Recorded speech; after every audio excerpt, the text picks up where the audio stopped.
Welcome back to our channel, ladies and gentlemen. If Kenyans have decided to sit back pretty and watch the Kenya Kwanza regime siphon their hard-earned cash, the East African presidents have decided that they are not going to watch, and they are shouting and exposing the rot in the Kenyan government for anyone who cares to listen.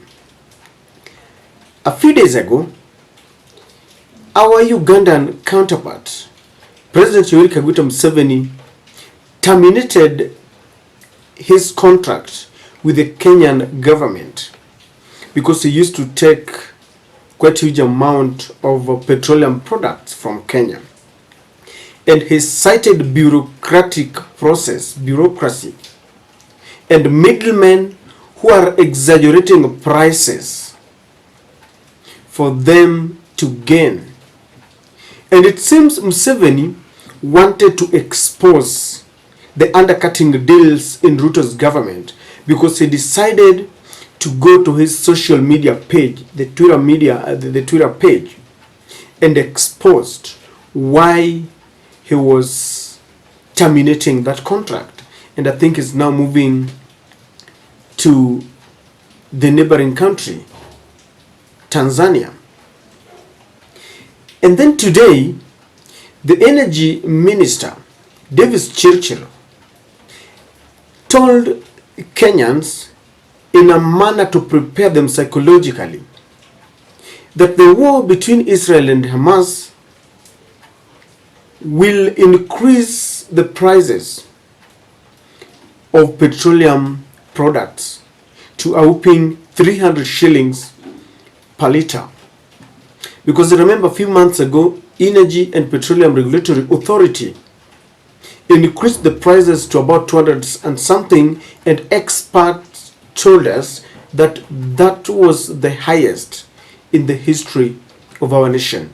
Now, if we thought we had had enough of it, then we are wrong, because Chirchir is telling us that 250 is nothing, it's gonna reach 300.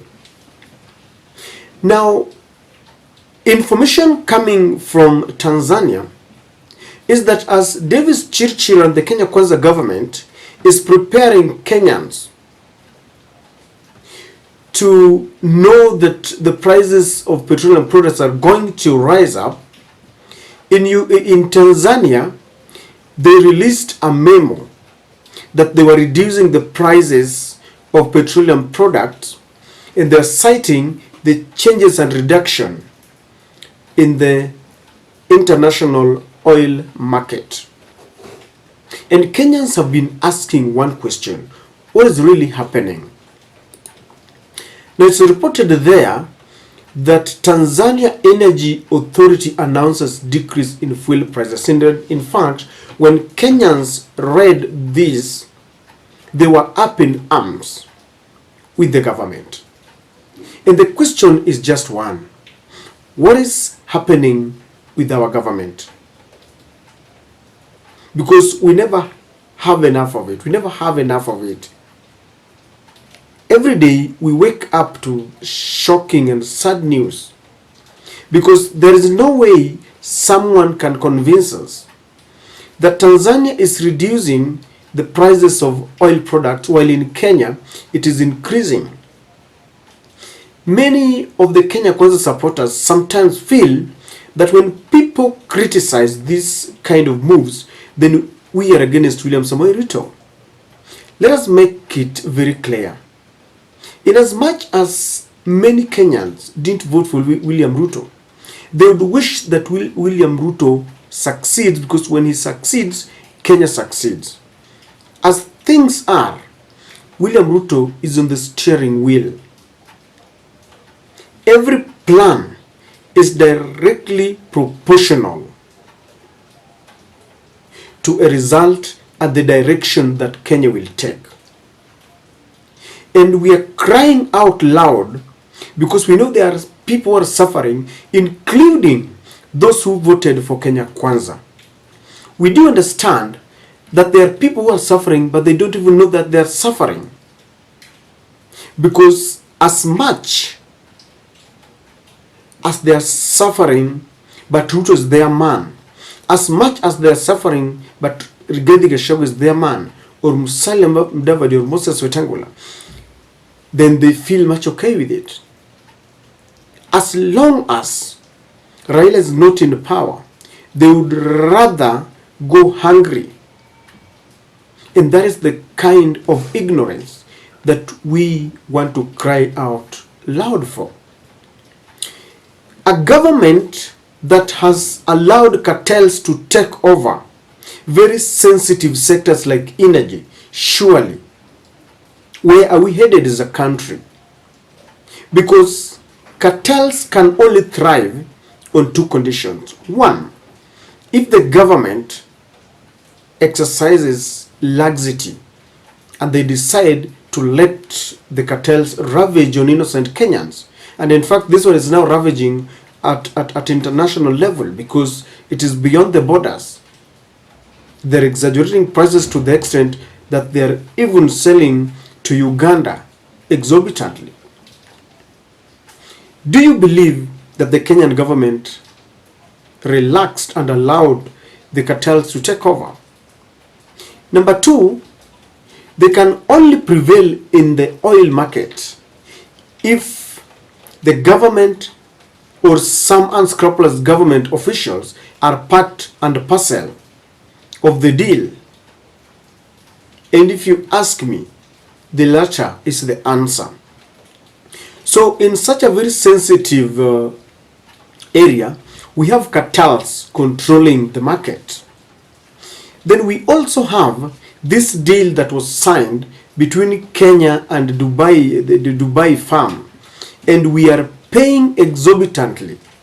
And I believe that when the deal was cut, some officials within the government, because now that Uganda is exposing, then we understand that some officials negotiated for discounts, and this money is going into their pockets, and it is the Kenyan taxpayer that is really suffering.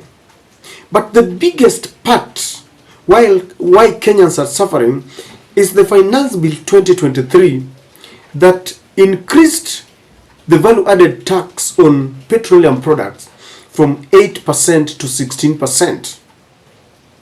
At a time when Kenyans are suffering, at a time when Kenyans were asked to give their opinions, and they expressed very explicitly that they were not ready. They didn't say that they didn't want to pay taxes, but they said they were not ready.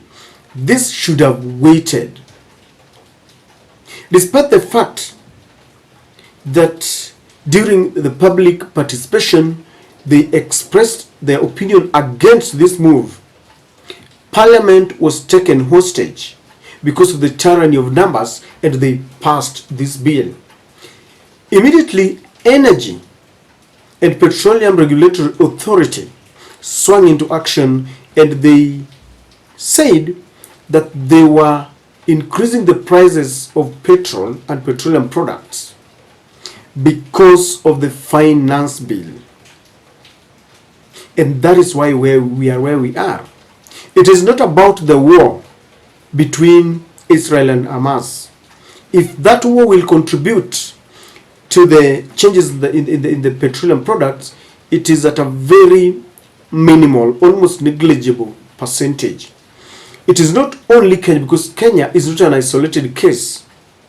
If we are all getting oil from the international, countries, maybe Dubai, Qatar, or where, it should affect all the other countries, not only Kenya. So, ladies and gentlemen, we are really suffering in the very cruel hands of this government. It is true because our deputy president himself once said that the cartels in the coffee industry have entrenched themselves, that even the government, even the deputy himself, was finding it difficult to eradicate cartels within that sector. The question is, why are governments like TZ and Uganda are so mindful of their people are so mindful that their people are working hard to earn and pay taxes. And that is why Tanzania decided to reduce the prices of the petroleum products, because there's a reduction in the global market. That is why Uganda decided to terminate their contract when they realized that they were paying more as a result of the cartels. Why are the other African or East African countries mindful of their people, while our president and our government does not care? We live in an era of it is our time to eat. It is our time to eat regardless of the fact that Kenyans are suffering. The report that was given by the Federation of the Kenyan Employees indicate that in the month of October and November, the unemployment rate deepened, or rather rose so high, because many employers are terminating contract of the employees as a result of the same increased prices in petroleum products and taxes. So Kenyans don't have jobs, they're being retrenched or being laid off anyhow. Prices of basic commodities are skyrocketing, taxes are being increased every day, and then the government still allows cartels, or they are sleeping together with the cartels, to siphon money from Kenyans who are already overburdened. When we speak about this, some people still feel that we have a personal vendetta against the president. It is not. It is not, because there are people who are really suffering, people who voted for him, the hustlers who are duped. But as I conclude, ladies and gentlemen, I know that the other presidents have decided that if you're gonna sit back and watch the government mess you up, they're going to expose. My last question is this: do we ever learn? I still maintain that if elections will be called today and you present Raila Amolo Odinga and William Ruto, Mount Kenya will still vote for William Samoei Ruto. And I'm not saying all of them. I know there are people who really love change. I know there are people who voted for Azimio in the last election. But majority would still allow themselves to be hoodwinked and to be deceived, because the government understands that we are really gullible, that we vote along our weak tribal affiliations and our weak political affiliations. But the situation where we are, it is very sad, and it continues to deteriorate, and we have a government that does not care. They would rather listen to the IMF and increase prices of basic commodities and impose taxes, but they will never listen to you. I don't know what you think, but that is my take.